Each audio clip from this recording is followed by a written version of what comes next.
Actually, bago pa natapos yung taon, sinabi na yan ni Chavit Singson na sa programa nila ni Jano Gibbs. Nagtaka nga ako bakit si Jano Gibbs yung kasama niya doon.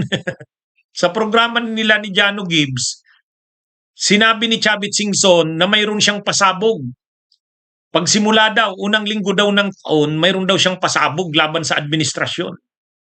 Ngayon, noong January 3, may kumakalat na sulat sa media galing sa staff ni Chavit Singson.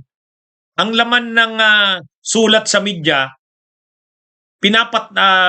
pinapa-excite, kumbaga pinapa-cam ang media, sabi sa media, umattend kayo sa press con sa Club Filipino sa San Juan City ni Chavit Singson.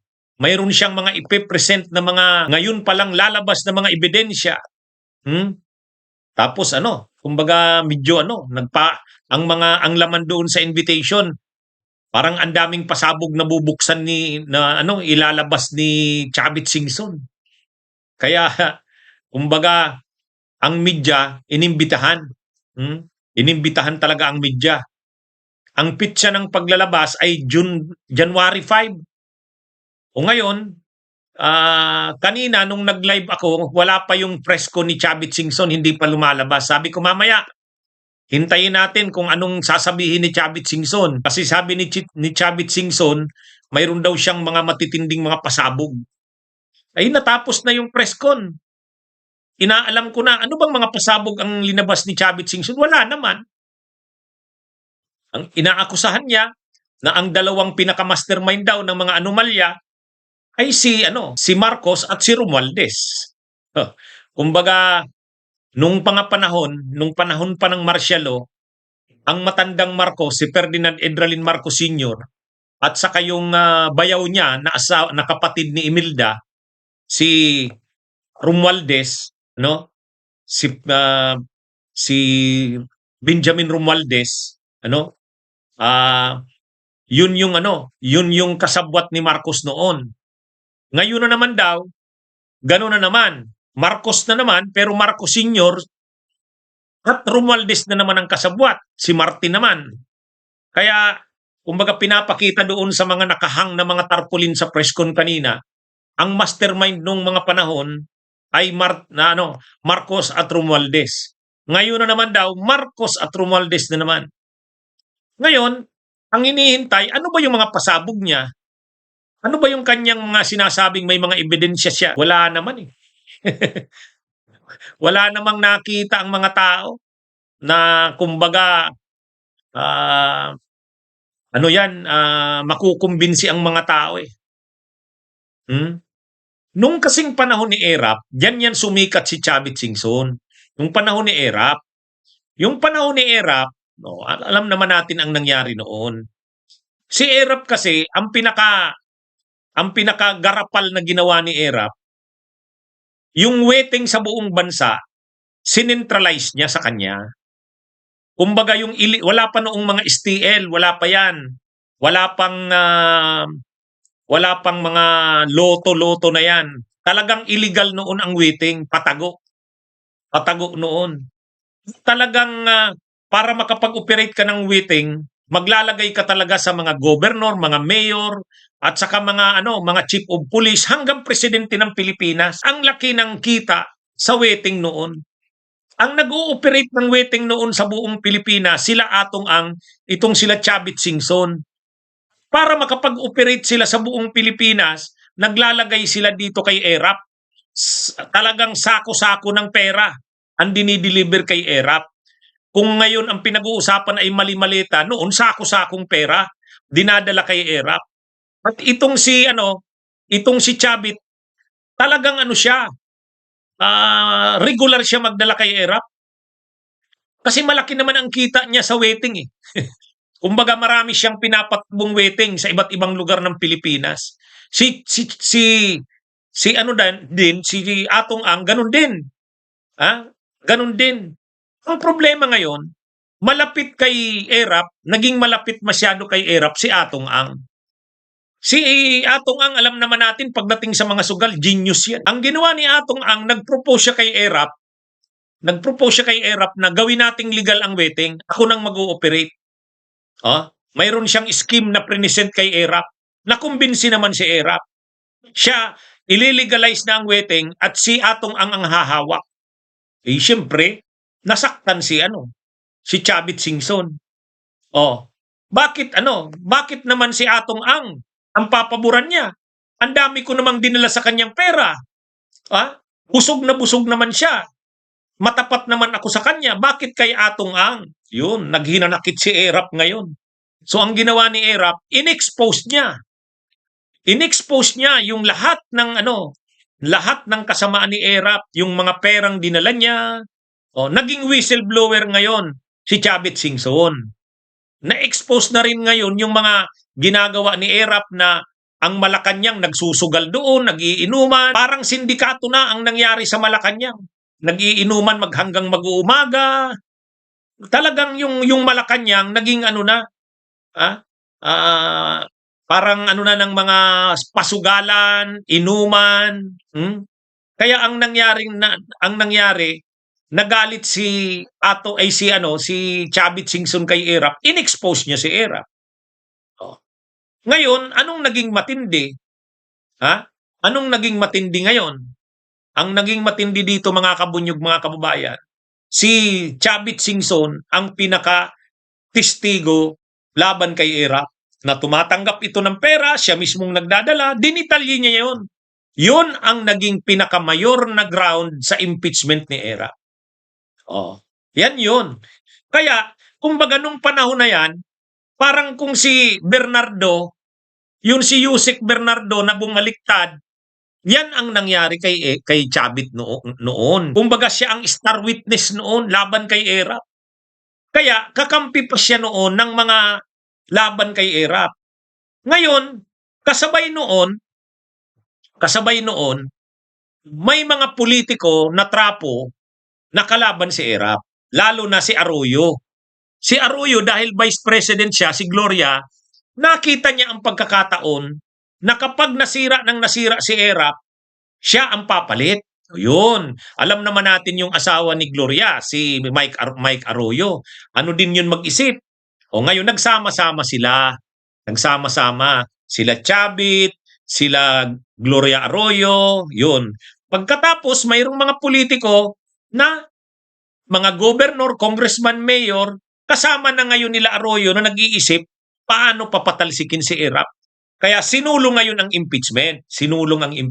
Si Villar ngayon, speaker yan ng Kamara noon, si Manny Villar, nakumbinsi nila. Paspasan yung impeachment. Yan na yung isang paspasan. Kumukontra pa nga yung mga kakampi ni ERAP sa Kamara, hindi na, binang na yung gavel, wala nang nagawa. Tapos mayroong tinatawag no ng mga Spice Boys. Sila naman yung gumalaw sa floor ng Kamara, sila Mig Subiri, sila Rolando Andaya Jr., si Robert Barbers, tapos itong si Mike Defensor. Yan yung mga tinatawag noon na Spice Boys. Sila yung nagmaniobra para mapabilis yung impeachment ni ERAP. Nakalusot yung impeachment, nadala sa Senado. Ang problema, pagdating sa Senado, karamihan ng mga senador, ERAP. Si Miriam Defensor, si Santiago, si Tessie Aquino Oreta, yun. Maraming mga senador, ERAP. Ngayon, isang issue doon na pinagdidiskusyonan kung bubuksan ba yung envelope, yung second envelope. Kasi yun yung pinaka-ebidensya laban kay ERAP Jose Velarde account. Bubuksan ba yun? Nagbotohan ngayon yung mga senator judges. Parang 11-10 ang boto 11-10. Nanalo yung mga senador na kakampi ni ERAP. Hindi pinabuksan ang envelope. Nag-walk out ngayon yung mga prosecutors. Nag-walk out. Tapos nag-resign na sa pagka-presidente ng Senado si Aquilino Nini Pimentel. Mainit na ngayon ang sitwasyon. Yung simbahan, saka yung civil society, mga leftist, cause-oriented groups, mga estudyante, nagmarcha na doon sa EDSA. sa may Ortegas, doon sa EDSA Shrine ngayon. Naganap na ngayon yung People Power 2. Mga ilang araw yon, 2 araw. Oh, so anong nangyari? Hanggang si ERAP wala nang nagawa. Ano na siya, umalis na siya sa Malacanang. Oh. Pinasumpa na ngayon ng Korte Suprema si Arroyo, kapalit ni ERAP. Oh, yan yung nangyari. Kaya kumbaga, yan yung gustong mangyari ngayon ni Chavit Singson. One time, big time. Kaya nag-press con siya kanina, ang sabi ni Chavit Singson, sana magkaroon ng isang malaking rally. Isa lang, yung pinakamalaking rally na lusubin na natin ang Malacanang. Paligiran na natin ang Malacanang. Sabi ni Chavit, parang sinabi niya, akong gagastos. Parang sinabi niya kanina, akong gagastos. Oh. Kaya mga kabunyog, mga kawayan, ang sinasabi ni Chavit, labanan na natin tong korupsyon na to. Pagkaisa na tayong lahat. One time, big time na rally. Magmarcha na tayo sa Malacanang. Asap yan. Oh, yun ang sinasabi niya. Yun daw ang magpapatalsi kay Marcos. At ang gusto ni Chavit, pamunuan ito ng kabataan. Kasi yan daw ang pag-asa, kabataan. Kakausapin niya daw yung mga simbahan para sumama, sabi ni Chavit. Oh, yan yung sinasabi ni Chavit na sa press con niya kanina, one time big time rally. Ngayon, ang sabi ni Chavit, didebatehin niya, gusto niyang makipagdebate kila Marcos at saka kay Romualdez. Gusto niya raw, pwede daw siyang pumunta ng Malacanang. Kung gustong magdebate, pupunta siya doon. Oh. Kaya mga kabunyog, mga kabayan, parang ngayon ang gusto ni Chavit Singson maulit yung nangyari kay ERAP noon. Kung saan siya bilang whistleblower, siya ang naglabas noon ng mga ni ERAP, tapos sumama na yung mga tao. Pati pati simbahan, nagtagumpay yung noon. Yun ang gustong mangyari ni Chavit. Ngayon ang tanong, mangyari pa kaya? Magawa niya pa kaya ngayon yung one time big time rallying sinasabi niya? Ang problema diyan ito. Noon kasi si Chavit, politiko siya, rapo, gambling lord na bumaliktad kay ERAP. Ibig sabihin, siya yung whistleblower laban kay ERAP. So ibig sabihin, katanggap-tanggap si Chavit noon sa lahat. Kasi siya yung naglabas ng mga baho ni ERAP eh. Siya yung testigo laban kay ERAP sa impeachment. Ay ngayon hindi. Si Chavit Singson ngayon, ang imahe ni Chavit, isa siyang trapong politiko, political dynasty, oportunista, totoo mayaman siya, pero ginamit niya ang politika, nagpayaman siya sa politika. Marami siyang mga negosyo, may bus company siya, may mga hotels, kung ano-anong mga negosyo niya. Sa totoo lang, bilyonaryo si Chavit, mayaman siya. Pero ang tanong, pagkakatiwalaan ba siya ng mga tao? Yun ang wala. Kumbaga noon, may tiwala sa kanya ang tao kasi bumaliktad siya. At saka siya yung whistleblower. Ngayon, ano naman ang whistleblower niya? Ang isa pang problema kay Chavit, sumama siya sa Duterte. Sa Duterte siya sumama eh. Identified siya sa mga Duterte. Identified siya sa mga Duterte. Ngayon, may kakayahan ba ang Duterte mag-mobilize ng one-time, big-time rally? Wala. Yun ang pinaka-problema ni Chavit. Kumbaga yung nasamahan niyang grupo, walang kakayahan ng one-time, big-time.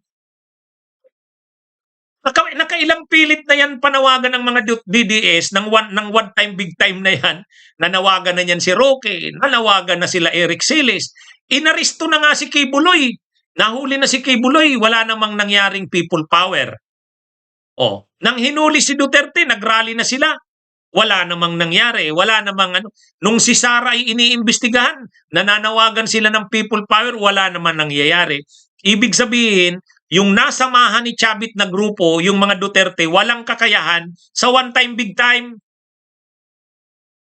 Malaki na dyan sa mga DDS na yan, ang 2,000. 2,000. Kaya yun ang problema ni Chavit. Ngayon, ang gusto ng Ang gusto ng mga DDS, punduhan ni Chavit. Sabi ng mga nasa Mindanao, Manong Chavit, bayaran mo na, i-ano mo na itong mga barko dito sa Mindanao, pupunta kami dyan sa Manila. Ha? Nakuha niyo mga kabunyog?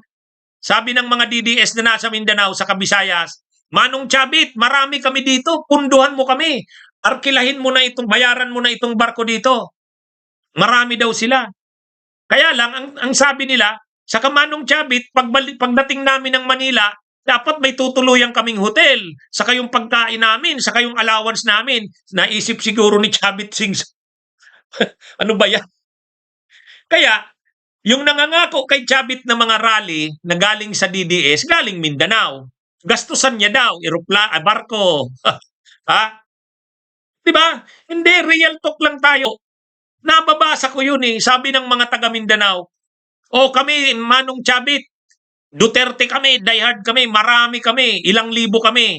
Bayaran mo yung barko, saka yung hotel namin tutuluyan diyan. Bigyan mo din kami ng allowance. Siguro magsa-shopping yung mga magrarally Noong kasing EDSA 2, nung napatalsik si ERAP, ang mga kasama doon simbahan at saka estudyante, kabataan, tapos mga leftist. Ayun, hindi mga bayad yun. Yun ang gustong mangyari ni Chavit. Maulit-uli yun. Wala naman eh. Ang problema, paano siya sa kanya maniniwala? Kasama siya ng mga Duterte. O di hindi na kaagad maniniwala sa panawagan ni Chavit. Kaya nakita niyo si Chavit, nagrally yung mga simbahan, civil society doon sa EDSA PPM, mga dilawan at kakampingsyon. Pumunta doon si Chavit, anong ginawa sa kanya? Sabi sa kanya, boo! Di ba? Si Chavit sana, gusto niyang sumama dun sa mga nandun sa trillion peso march. Kaya lang, ang nandun sa trillion peso march, mga liberal yon, akbayan, simbahan, civil society. Pagpunta ni Chavit nun, binu siya. Sabi sa kanya, boo! Di ba? Bakit binu si Chavit? Kasi, kilala na siyang Duterte. Kilala na siyang Duterte. Wala. Hindi niya ngayon, saan siya sasama? Ang may kakayahan lang mag-mobilize ng malaking pwersa sa grupo ng Duterte ay ang Iglesia ni Cristo. Ang problema naman sa Iglesia ni Cristo, ayaw naman ng Iglesia ni Cristo makasama sila Chavit. Ayaw ding makasama ng Iglesia ni Cristo yung mga DDS. Bakit? Kasi ayaw din nilang mapicturein sila na DDS sila eh. Kaya nga 'di ba, nagrarally yung Iglesia ni Cristo noong November 16. 3 araw sana 'yon, 16, 17, 18. Ngayon ang nangyari, marami yung Iglesia ni Cristong nagrally, ang gusto ng mga DDS sasanib sila doon.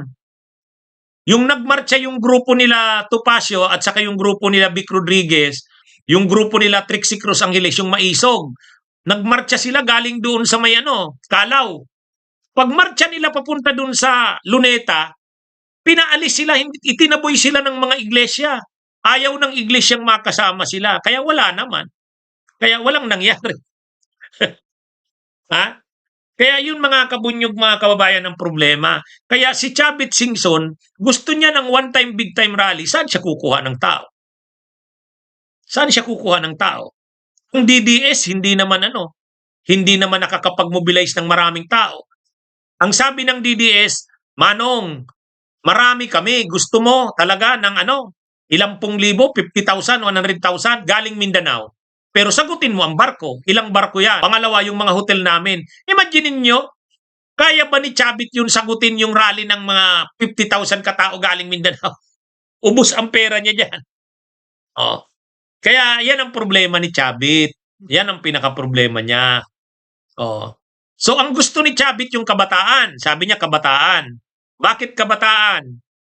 Kasi sa tingin ni Chavit, yung mga kabataan ng UP, ng Ateneo, ng UE, FEU, walang bayad yun, nagmamarcha talaga yun.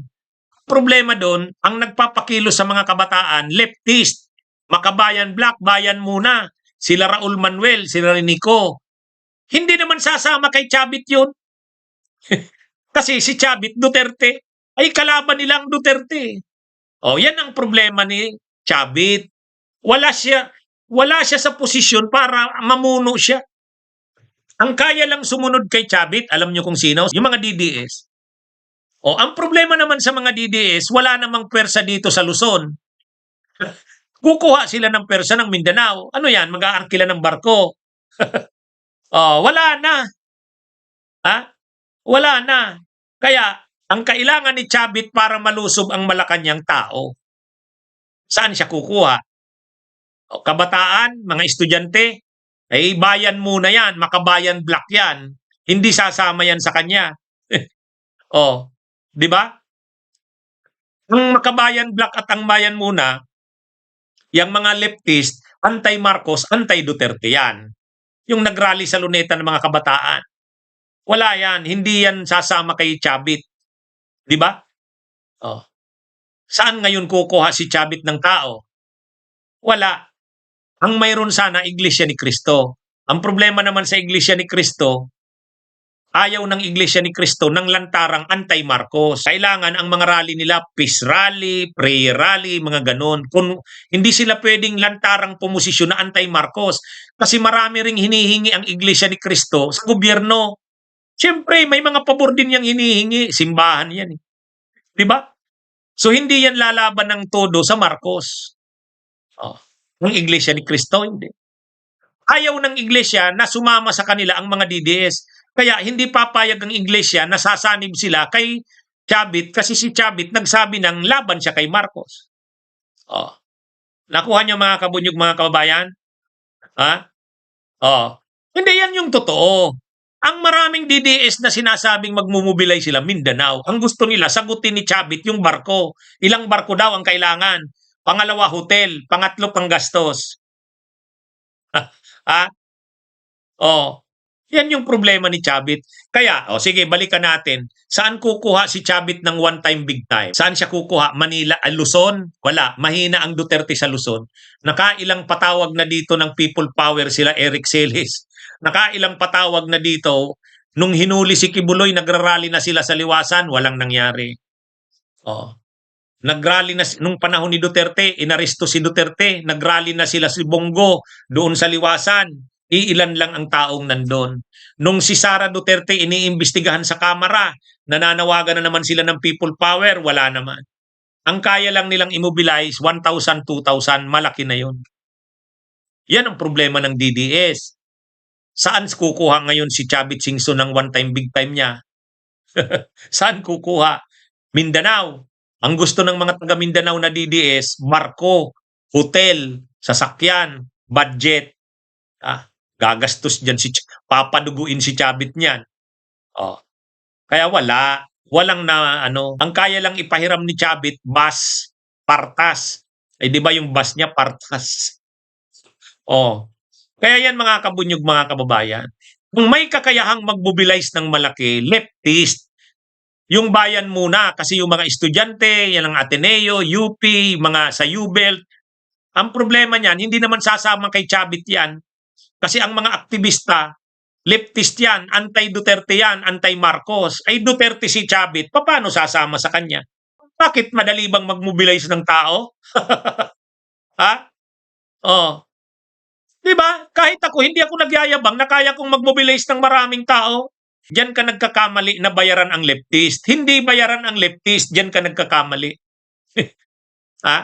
Diyan ka nagkakamali. Ang leftist may prinsipyo yan.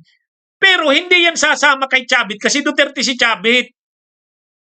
Yan yun. Ang leftist hindi sasama kay Chavit kasi Duterte si Chavit. Kaya, yung sinasabi na yan ni Chavit, walang mangyayari dyan sa one time, big time rally niya na yan. Pangalawang problema, itong mga leftist hati sa dalawa. May leftist na reformist, yung mga nagrarally sa trillion peso march. Yun yung sila Ronald Llamas, Cielo Magno, Laila de Lima, yung akbayan sa kaliberal, kasama yung simbahan. Sila yung nagrarally doon sa trillion peso march, doon sa EDSA, People Power Monument. Mga dilawan yun, kakamping. Yung mga leftist naman, mga progresibo, karamihan estudyante, nandun sa Luneta. Hindi nagsasama yung dalawa na yan. Hindi nagsasama yan. Kasi yung nagrarally sa Luneta na mga leftist, anti-Duterte, anti-Marcos. Itong nagrarally dito na mga akbayan, dilawan, liberal, kakampings doon sa trillion peso march, hindi nananawagan yun ng Marcos resign. Corruption lang ang issue doon. Sa kanila, ang dapat na panagutin, Duterte. Kung mayroon mang pananagutin, pero wag muna si Marcos. Kasi kailangan pa si Marcos. Kasi pag napatalsik si Marcos, uupo si Sara. Kaya ibig sabihin, hindi magkasundo yung dalawang malaking pwersa na yan ng mga progresibo at civil society. Yung mga kabataan, estudyante doon sa Luneta, sa mga manggagawa, sila Lyudi Di Guzman, Luke Spirito, ang gusto nila, Marcos Duterte pareho kalabanin. Papayag ba naman sila Chavit Singson na kalabanin si Duterte? Ay hindi, kasi pro Duterte si Chavit. Kaya wala yan. Yung ideya na yan ni Chavit ng one time, big time na rally, walang mangyayari. So, mag-iiyakan na lang ang mga DDS. Hanggang pangarap na lang yan. Ang problema ni Chavit, ayaw niya naman magbigay ng pera. Ayaw niyang magbigay ng pera sa mga DDS. Baka pirahan na naman siya. Marami ngayong oportunista eh. Walang nagkakaisang pwersa ngayon laban kay BBM. Wala. Unang-una, sino lang ang kalaban ni BBM, ang lumalaban kay BBM? DDS. Kalaban si BBM. Ang mga kontra pa kay BBM, yung mga leftist. Pero ayaw naman ng mga leftist sumama sa DDS. Di wala na. Yun namang mga dilawan kakampings, kalaban si Duterte pero hindi si Marcos. Di ano na. Kaya wala. Hindi ito tulad nung panahon ni ERAP. Nagkaisa lahat laban kay ERAP. Ngayon wala, hati-hati yan. Ang pinaka-laban sa Marcos kay BBM, itong mga DDS at saka yung leftist. Ang problema, pareho yan laban kay BBM, yung leftist sa DDS, hindi naman yan magkaisa kasi ang leftist ayaw naman sa DDS. Di wala na. Tapos yung nagrarally sa trillion peso march, yung simbahan, ayaw naman noon na manawagan na patalsikin si PBBM. Kasi papalit si Sara. Sa madaling sabi, wala. Hindi talaga magkakaroon ng nagkakaisang yung sinasabi ni Chavit Singson na one time, big time. One time, big time na pangarap na lang yan, Chavit. Bunyog, bunyog, halikan na kasama ka. Bunyog, kapag buklod ay may pag-asa. Luzon, Visayas, Mindanao, isa ang pananaw. Sa bagong Pilipinas ang bunyog isisigaw. Bunyog, bunyog.